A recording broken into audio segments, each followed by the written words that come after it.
ನಮಸ್ಕಾರ. ಸಿದ್ಧಿವಾಹಿನಿಗೆ ಆತ್ಮೀಯವಾದ ಸ್ವಾಗತ. ಈಗ ನಾವು ಅಯೋಧ್ಯೆಯಲ್ಲಿರೋಂತಹ ಮೀಡಿಯಾ ಸೆಂಟರಲ್ಲಿದ್ದೀವಿ. ಇಲ್ಲಿ ಎಲ್ಲ ಚಾನಲವರು ಬಂದು ತಮ್ಮ ಫುಟೇಜ್ಗಳನ್ನ ಇಲ್ಲಿ ವೈಫೈ ಅಪ್ಲೋಡ್ ಮಾಡಬಹುದು. ಅವ್ರಿಗೆ ಬೇಕಾದಂಥ ವ್ಯವಸ್ಥೆಗಳಾಗ್ಬೋದು. ಆಗಾಗ ಇಲ್ಲಿ ಸುದ್ದಿಗೋಷ್ಠಿಗಳಾಗ್ತಲೇ ಇರುತ್ತೆ. ಎಲ್ಲರಿಗೂ ಒಂದೇ ರೀತಿಯಲ್ಲಿ ವ್ಯವಸ್ಥೆ ಮಾಡಿ ನಮಗೆ ಇಲ್ಲೊಂದು ಸ್ಕ್ರೀನ್ ಕೂಡ ಕೊಟ್ಟಿದ್ದಾರೆ. ಲೈವ್ ಪ್ರೋಗ್ರಾಮ್ ಏನೇನು ನಡೆಯುತ್ತೆ ಅದನ್ನೆಲ್ಲ ಇಲ್ಲಿ ನಾವು ತೋರಿಸ್ಬಹುದು. ಹೀಗೆ ದೇಶದ ಮೂಲೆ ಮೂಲೆಯಿಂದ ಒಂದೇ ಕಡೆ ನಿಂತು ನಾವು ಇಲ್ಲಿ ಕೆಲಸ ಮಾಡೋಂಥ ಅವಕಾಶ ಇದೆ. ಬಹಳ ಚೆನ್ನಾಗಿರೋಂಥ ಒಂದು ಶಿಸ್ತು ಇರೋಂಥ ಒಂದು ವಾತಾವರಣ ಇಲ್ಲಿ ಸೃಷ್ಟಿಯಾಗಿದೆ. ಮಾಧ್ಯಮದವರಿಗೆ ಅಂತಲೇ ಒಂದಷ್ಟು ಬೇರೆ ಬೇರೆ ಥರದ ಪಾಸ್ಗಳನ್ನ ಕೊಟ್ಟಿದ್ದಾರೆ. ಬೇರೆಯವರು ಯಾರನ್ನೂ ಅಲೋ ಮಾಡ್ತಾ ಇಲ್ಲ.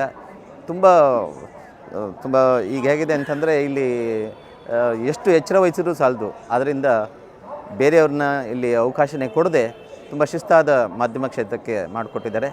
ಇದಿಷ್ಟು ಇಲ್ಲಿ ವಿಷಯ. ಕ್ಯಾಮರಾಮನ್ ಬಾಬುರಾಜ್ ಜೊತೆ ಬುಕ್ಕಾಪಟ್ನ ವಾಸು.